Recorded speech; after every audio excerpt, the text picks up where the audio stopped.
তো গাইস দেখতে পাচ্ছ আজকে এত কাজের মাঝেও আমাদের নেড়িকে না নেড়ি নয় অনেকটা চুল আছে, ওকে ভালোবেসে বলি।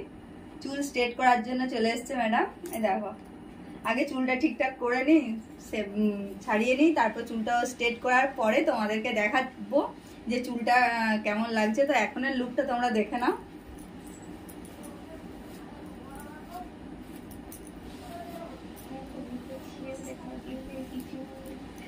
এই দেখো এখনের লুকটা দেখতে পেলে, এবার নেক্সট লুকটা তোমরা দেখবে।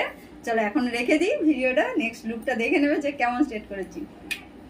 তো চলো, একটা সাইড হয়েছে আপাতত, আমার হাতটা গরম লাগছে এবার, সেজন্য একটা সাইড হয়তো লুকটা দেখো, একটা সাইডের আর এই সাইডের লুকটা দেখতে পাচ্ছ।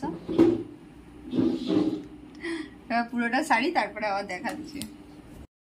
তো তোমরা ফাইনালি লুকটা দেখতে পেলে। যদিও আমার জায়ের মেয়ে চুলে তেল ছিল, শ্যাম্পু নেওয়া থাকেনি, সেই জন্য চুলটা একদম ফুল ফর্মভাবে আমি স্ট্রেট করতে পারিনি।